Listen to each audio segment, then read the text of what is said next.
नमस्कार, स्वागत है आप सभी का। आप देख रहे हैं उत्तराखंड प्राइम। मैं हूं आपके साथ राजीव भांडिया। शुरुआत करते हैं इस बुलेटिन की। सबसे पहले खबर जोशीमठ से, जहां पर एक बार फिर मौसम विभाग की भविष्यवाणी सच साबित हुई है। निचले इलाकों में जोरदार बारिश हुई है, ओलावृष्टि हुई तो उच्च हिमालय क्षेत्रों में बर्फबारी देखने को मिली और मौसम का मिजाज बदला। उसके बाद की ये तस्वीरें जोशीमठ की हैं। गंगोत्री धाम की तस्वीरों को आप देख रहे हैं। बारिश और बर्फबारी के चलते एक बार फिर से ठंड वापस लौट आई है। आम जनजीवन पर इसका असर पड़ा है। मौसम में बदलाव की वजह से लोग घरों में ही कैद रहे। और आपको बता दें कि 18 मई को भगवान बद्री विशाल के कपाट खुलने हैं। मौसम का मिजाज बदलने से एक बार फिर जोशीमठ आने वाले पर्यटकों की संख्या में इजाफा हो सकता है। दिल्ली समेत पूरे उत्तर भारत में जो गर्मी है उसका कहर दिखने लगा है। टेम्परेचर 40 डिग्री के इर्द गिर्द घूम रहा है और इस बीच में ये जो तस्वीरें हैं ये सुखद हैं। और बद्री विशाल के दर्शन भी आप कर लीजिए। बाबा बद्री विशाल के दर की भी तस्वीरें आए हैं। आप देखेंगे कि बर्फबारी यहां भी हुई है। गंगोत्री धाम में बर्फबारी हुई, बाबा बद्री विशाल के दर पर भी बर्फबारी हुई है। तो ये तस्वीरें हैं जोशीमठ चमोली की तस्वीरें। बर्फबारी के बाद का नजारा आप देखिए।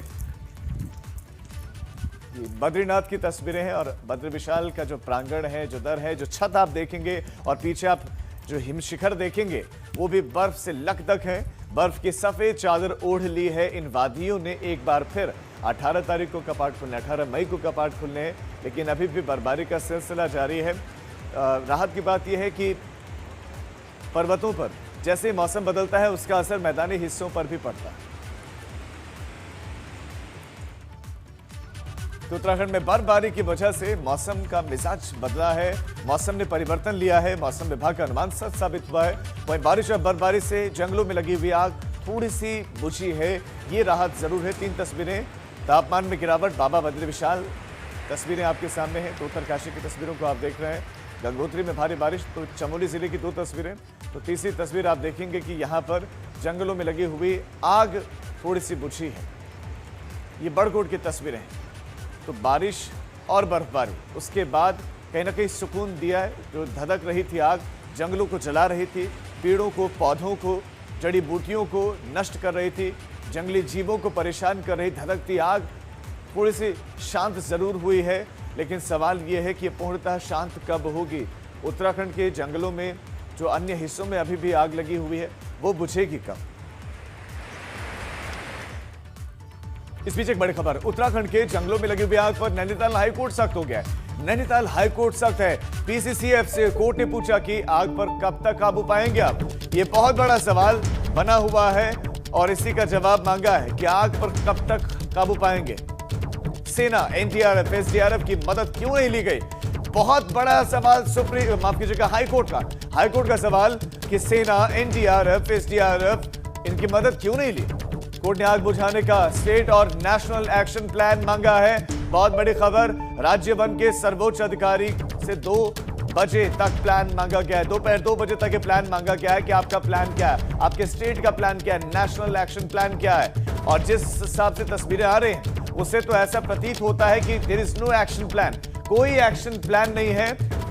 प्लान बस इतना भर दिखता है कि सब कुछ चलता दिख रहा है। हर तरफ आग लगी हुई उत्तराखंड में जंगलों में। हालांकि कुछ हिस्सों में बारिश की वजह से थोड़ा सा आग बुझी जरूर है, लेकिन बड़ा हिस्सा है, बड़ा क्षेत्रफल अभी भी चल रहा है। हमारे संवाददाता रवि कैंतुरा इस खबर पर ज्यादा जानकारियां देंगे। रवि, एक्शन प्लान मांगा गया है, 2 बजे तक इसका जवाब भी दाखिल करना, एक्शन प्लान बताना है। क्या तैयारियां कर ली, बताएंगे कि क्या एक्शन प्लान है, स्टेट एक्शन प्लान है क्या?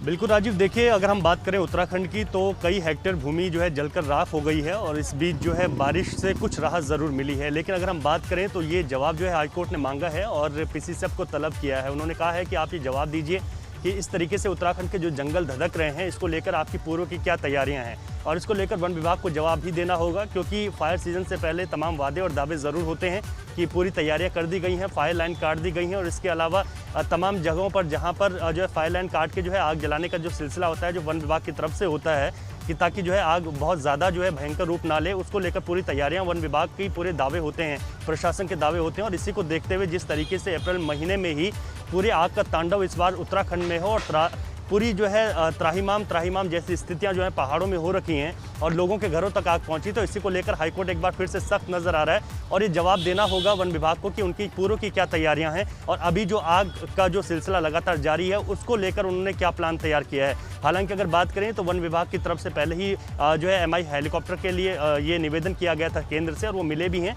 पहाड़ों में कई जगह इस तरीके से हेलीकॉप्टर से आग भी बुझाई जा रही है। लेकिन सबसे बड़ी बात यह है कि जब फायर सीजन शुरू हो गया था उसके बावजूद भी वन विभाग जो है हमेशा की तरह ही इस साल भी नजर आया और जो लगातार पहाड़ों में जो आग है उस पर कहीं पर भी काबू जो है वन विभाग के द्वारा नहीं पाया गया। तो इसी को देखते हुए हाईकोर्ट सख्त है और ये जवाब देना होगा कि पूर्व की आपकी क्या तैयारी है।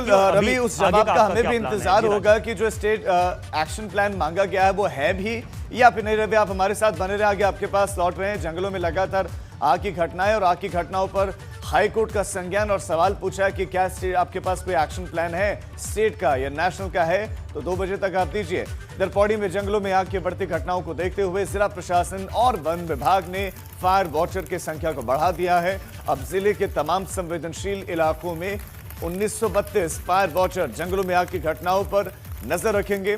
आपको बता दें कि इससे पहले 1252 फायर वॉचर्स की तैनाती थी, लेकिन जंगल में आग की बढ़ती घटनाओं को देखते हुए अब फायर वॉचर की संख्या बढ़ाने का फैसला लिया गया है। तो पौड़ी में एक बड़ा हिस्सा अभी भी जो है जंगलों से जो है फॉरेस्ट से कवर है, चाहे वो दूधातोली के जंगल हो और दूसरे जंगल हो, वहां पर जंगलों में आग लगी हुई है और उस हिसाब से ये संख्या भी बेहद कम नजर आती है। और ये फायर वॉचर होते कहां पर है? आग पर काबू पाने के लिए कहीं पर भी अभी तक फायर वॉचर दिखे नहीं। इक्का दुक्का जगहों को छोड़ दिया जाए।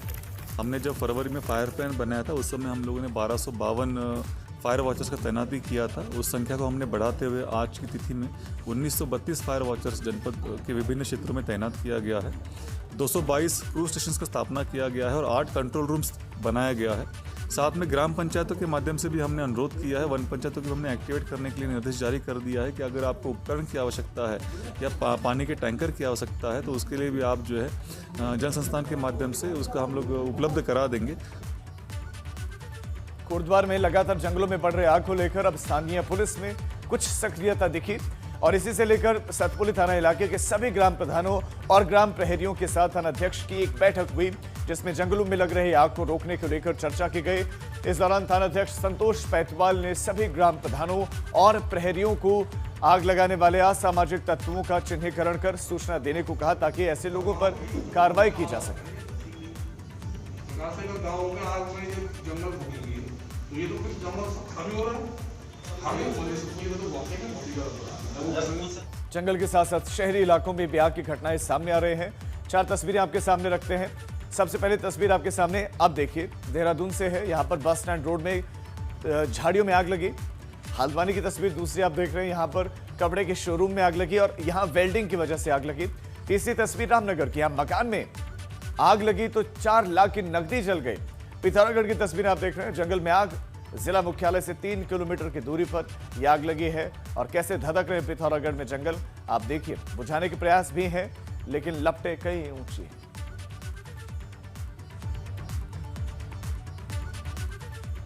तो तस्वीरें आपने देखी। अब आगे बढ़ते हैं, बात करेंगे पिथौरागढ़ की, जहां पर कम बारिश होने के साथ साथ जंगलों में आग लगातार धधक रही है और इससे परेशान है काश्तकार। ऐसे हालातों में सूखा बढ़ गया है, घाटी क्षेत्रों में हालात और भी खराब हो रहे हैं। सब्जियों के साथ फलों को भी बड़ा नुकसान पहुंच रहा है और विशेषज्ञ ये बता रहे हैं कि मुख्य खाद्य उद्यान अधिकारी ने यह बताया कि बारिश कम होने की वजह से पेड़ पौधों के साथ साथ सब्जियों पर सीधा सीधा असर पड़ेगा और पानी नहीं होने से बढ़वार नहीं होगी। सीधा सीधा प्रभाव पड़ेगा। पानी जब पेड़ पौधे सब्जी फसलों को नहीं मिलेगा तो प्लांट पूरी तरह सब्जी का जो पौधे हैं हमारे वो बढ़वार नहीं होगी और प्रोडक्शन प्रभावित होगा। ऐसे ही फलदार पेड़ों में यदि बात करें तो आड़ू प्लम खुबानी ये फल सेट हो गए हैं, लेकिन उसकी क्वालिटी पर बहुत ज़्यादा फर्क पड़ेगा, साइज पूरा जो है नहीं आएगा। किसान भाइयों से मेरा अनुरोध है कि वो जो भी फसल बो रहे हैं या फलदार पेड़ हैं उनका जो है एक बार सिंचाई कर सकते हैं तो वो मल्चिंग जरूर कर दें। सीएम तीरथ सिंह रावत की आज ताबड़तोड़ बैठकें हैं। इस खबर का रुख करते हैं। कोरोना के बढ़ते मामलों को लेकर मुख्यमंत्री की अहम बैठक है। आज शाम को 4 बजे शिक्षा विभाग के अधिकारियों के साथ मुख्यमंत्री बैठक करने वाले। शाम को 4 बजे शिक्षा विभाग के अधिकारियों के साथ सीएम तीरथ सिंह रावत की बैठक। यहाँ कक्षा 5 तक, कक्षा 1 से 5वीं तक के स्कूल खोलने को लेकर समीक्षा की जाएगी। और उत्तराखंड में कोरोना के मरीजों का आंकड़ा भी 1 लाख के पार पहुंच गया। इस पर भी चर्चा होगी। केसेस बढ़ रहे हैं और पहली से लेकर 5वीं तक के स्कूल खोलने को लेकर भी समीक्षा की जाएगी। उत्तराखंड की बात करें तो 24 घंटे में 791 नए केसेस आए और इसी के साथ साथ जो आंकड़ा है एक्टिव केसेस का वो 3000 पार चला गया, 3607 पहुंच गया। उत्तराखंड में बढ़ते कोरोना के संक्रमण के बीच जेल प्रशासन ने पूरी तैयारियां कर दी हैं और किसी भी नए कैदी को बिना कोरोना टेस्ट के जेल में नहीं रखा जा सकता है। साथ ही कोरोना टेस्ट के बाद भी 7 दिनों के क्वारंटीन पीरियड को पूरा करने के बाद बंदियों को जेल भेजा जा रहा है। कोरोना संक्रमण बाकी कैदियों में न फैले, इसके लिए जेलों में एहतियात बरता जा रहा है और साथ ही बैरक में जाने से पहले 7 दिनों के लिए क्वारंटीन पीरियड में कैदियों को रहना होगा और इसके लिए जेल में अलग से कैदियों के रहने की व्यवस्था की गई है। हमारा जेल परिसर के अंदर जितना भी सैनिटाइजेशन है उसको हम बिल्कुल प्रक्रिया को फॉलो कर रहे हैं और जो बंदी हमारे डेट्स पे जा रहे हैं कोर्ट में, जब वो वापस आते हैं तो प्रॉपर सैनिटाइजेशन की प्रक्रिया फॉलो करवाई जाती है, तभी उनको उनके बैरक्स में जाने दिया जाता है। इसके अलावा जो नए बंदी आते हैं, चूँकि ऑलरेडी उनको टेस्ट रहता है, पर फिर भी प्रिकॉशनरी हमने उनके लिए एक सेपरेट बैरक करके रखा हुआ है, जहाँ उन्हें हम लगभग 7 दिन रखते हैं। ऑब्जर्वेशन है, अगर कोई सिम्टम्स आते हैं तो उनको हमारे यहाँ हॉस्पिटल में जो हमारा अलग वार्ड है उसमें शिफ्ट कर दिया जाता है। बड़ी खबर देहरादून से। स्वास्थ्य महानिदेशालय में 2 कर्मचारी संक्रमित मिले। बजट सेक्शन में 2 कर्मचारी कोरोना पॉजिटिव मिले हैं। इससे हड़कंप मच गया। खबर देहरादून से। स्वास्थ्य महानिदेशालय में 2 कर्मचारी कोरोना संक्रमित मिले हैं और दोनों ही बजट सेक्शन में संक्रमित मिले हैं। अधिकारियों ने महानिदेशालय के कार्यालय को सैनिटाइज करवाते हुए क्लोज कांटेक्ट में आए हुए कर्मचारियों का टेस्ट कराने की सलाह दी है। तो कोरोना के केसेस लगातार बढ़ रहे हैं। इस बीच में देहरादून से स्वास्थ्य महानिदेशालय में केसेस आए हैं। मुख्यमंत्री शाम को बड़ी बैठक करने वाले हैं। हमारे सहयोगी रवि कैनपुरा खबर पर ज्यादा जानकारियां देंगे। रवि, 4 बजे बहुत महत्वपूर्ण बैठक में क्या क्या निर्णय लिया जा सकता है? स्कूल खुलने को लेकर भी कुछ समीक्षा होगी, उस पर क्या निर्णय लिया जा सकता है और बढ़ते केसेस को लेकर क्या निर्णय, क्या कोई एक्शन लिया जा सकता है बढ़ते केसेस को देखते हुए जल्दी? जी बिल्कुल राजीव, देखिए बहुत महत्वपूर्ण बैठक है। मुख्यमंत्री की ये बैठक है। खासतौर पर शिक्षा विभाग के अधिकारी इस बैठक में मौजूद रहेंगे क्योंकि लंबे समय से ये कयास लगाए जा रहे हैं कि कक्षा 1 से 5वीं तक के स्कूल खुलने हैं और ये कक्षाएं कब सुचारू हो सकेंगी। लेकिन सबसे महत्वपूर्ण है क्योंकि ये माना जा रहा था कि 15 अप्रैल से इन कक्षाओं को भी सुचारू कर दिया जाएगा।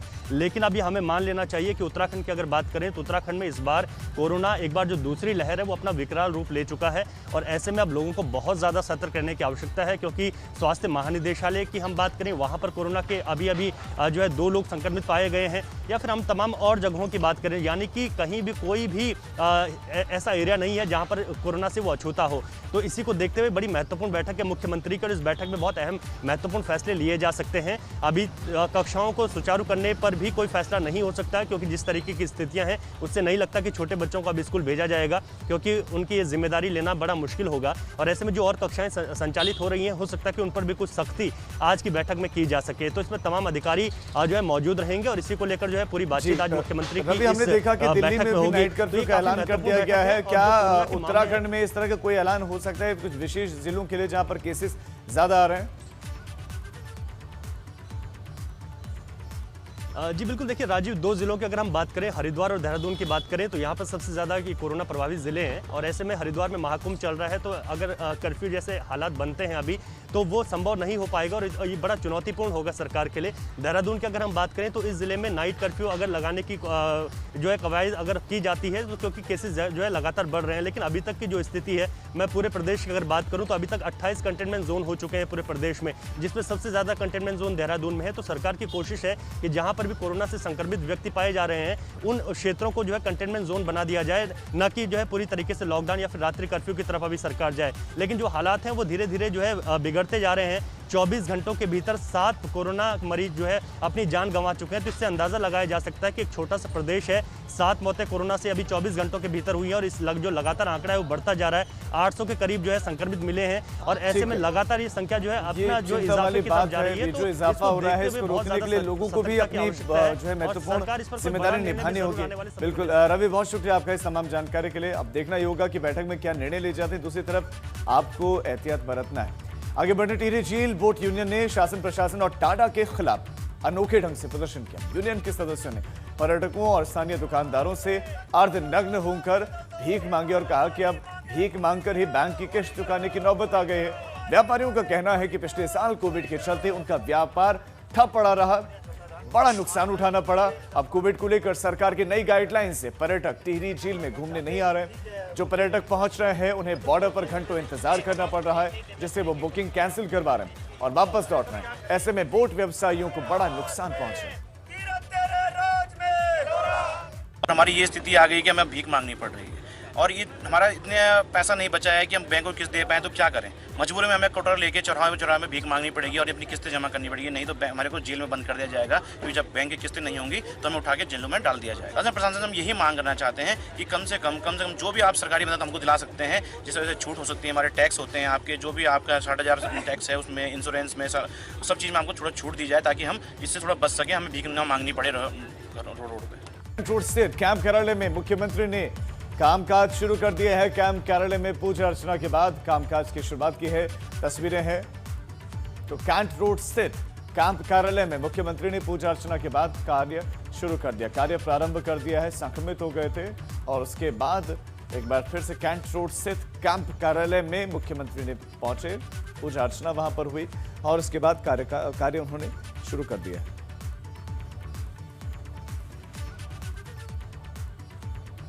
उत्तराखंड सरकार ने बड़ा फैसला लिया है, जिसके तहत घाटी में अब मिनी अमरनाथ बाबा बर्फानी की यात्रा शुरू होगी। स्थानीय प्रशासन इस यात्रा की तैयारी में जुट गया है। मुख्यमंत्री और पर्यटन मंत्री यात्रा का शुभारंभ करेंगे। बद्रीनाथ विधायक महेंद्र भट्ट ने इस बात की जानकारी दी कि यात्रा के शुरू होने पर ग्रामीणों में खुशी भी है। आ ही रहा है